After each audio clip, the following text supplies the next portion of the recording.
bom dia. Me conta como é que você tá. Me conta como é que tá aí seu mundo interno no meio desses movimentos externos tão radicais, né? Eu vim aqui porque me ocorreu de contar para vocês sobre um pensamento que tem me acompanhado, que é um novo olhar sobre o ego.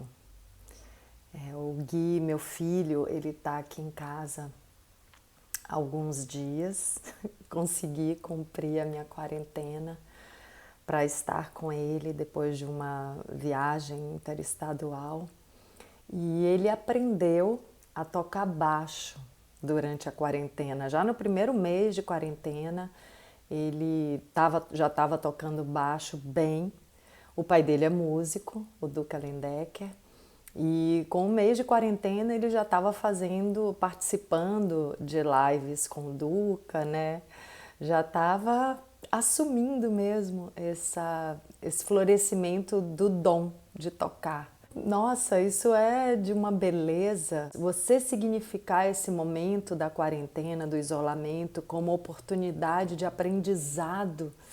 E um aprendizado tão especial como é tocar um instrumento. Nossa, isso para mim é lindo de ver, né? Um exemplo muito inspirador. E eu tô vendo como ele tá tocando diariamente, ensaiando em vários momentos do dia. E aí me ocorreu de trazer isso como exemplo desse novo pensamento que eu tenho me conectado sobre o ego. O ego tem aspectos fundamentais para a evolução espiritual. Um deles é o aspecto que a gente pode ver nesse exemplo do Gui tocando baixo. O ego é essa força motriz de realização. Então, quando a pessoa tem um ego fraco, ela sucumbe diante do primeiro desafio, ela não transcende os desafios, ela não transcende os obstáculos, ela fica ali paralisada na primeira dificuldade, na primeira exigência, né, de um novo caminho, a pessoa desiste. Porque existem realmente muitas energias, né, de autossabotagem, de autodestruição. A gente tira o nosso próprio entusiasmo, a nossa própria autoconfiança na hora de iniciar um novo caminho ou num momento difícil dentro de um caminho que a gente já está trilhando. Então essa automotivação depende de um ego forte, de um ego que possa suportar os desafios, os obstáculos, e um ego que possa sustentar todas as conquistas já feitas. A grande diferença é quando esse ego é uma ferramenta, né, de estar transitando no mundo, um veículo para a nossa locomoção, para a construção de tudo que a gente quer fazer na vida, ou quando esse ego é o que comanda tudo. Então, assim, o ego, tem até uma frase que fala: o ego é um ótimo serviçal, mas um péssimo senhor. Então, quando esse ego está a serviço da nossa consciência, do nosso propósito, do nosso dharma, esse ego, ele é fundamental na evolução espiritual e no crescimento. O que ele atrapalha é quando ele vai para um lugar de comando, porque ele não tem uma visão ampla para fazer esse comando. Então ele acaba fazendo tudo em prol da pessoa, né? Ele acaba buscando resultados de autossatisfação, não enxergando o outro. Então o ego é incrível no lugar de ferramenta, de trabalhador, de conquista. Ele não pode ser o arquiteto, porque ele não tem visão para isso. É simples assim. Mas ele tem sua importância como veículo. E o outro aspecto do ego que não deve ser esquecido é o fato de que o todo se multiplicou, se dividiu em muitas facetas, que é cada um de nós, para se experimentar como ego, para se experimentar fora da consciência de que somos todos um. Então, assim, só para ilustrar um pouco isso. Faz de conta que existe uma consciência única, faz de conta não, né? Essa é a realidade. Existe uma consciência única que tem vários nomes: universo, vida, inteligência maior, campo unificado, Deus, Shiva, enfim. Esse campo unificado, que é um só, né, que contém tudo, ele queria se experienciar. Por exemplo, se você é a única coisa que existe, só existe você no universo, você é um ser indivisível, uma consciência única, como é de fato. Mas só tem isso, né? Essa consciência única. Você não pode se ver de fora, você não pode se experienciar, mas você é um campo de muita potencialidade. Você é um campo infinito de tudo que você pode ser. Então, o que você faria? Ou qual seria o movimento natural desse campo de infinitas possibilidades? Ele começa a se manifestar em cada uma dessas possibilidades. Ele começa a se manifestar em diversas formas de ser e de estar no mundo, de existir. Então, assim, todo o universo é a manifestação de uma dessas bilhões de possibilidades. E tudo é válido, porque esse campo quer se experimentar de todas as formas. Não existe só uma forma, não tem a forma certa, a forma errada. Ele quer, ele precisa, ele pode se manifestar de todas as formas. Quanto mais diversificado, melhor. Então, a gente tem, né, esse julgamento, né, dentro da dualidade, do isso é bom, isso é ruim, devo ser assim, não devo ser assado. Não, gente.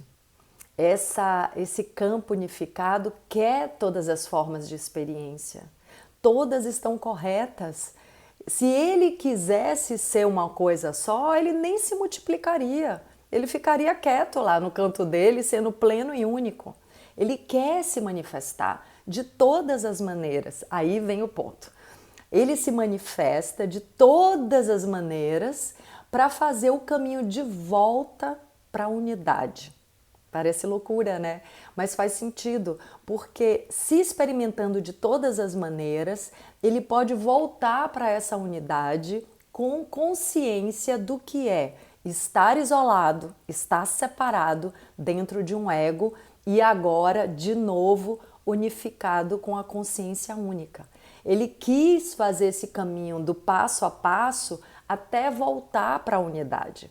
Porque se você está só na unidade, não se separou, não se multiplicou, se subdividiu, você não tem consciência do caminho. Você não sabe o que é ser uno e ser dividido. Porque você só experimentou ser uno. No momento que você experimenta ser dividido e essa divisão vai se unificando de novo, aí sim você experimentou estar separado dentro de um ego e de novo está unificado dentro da consciência única.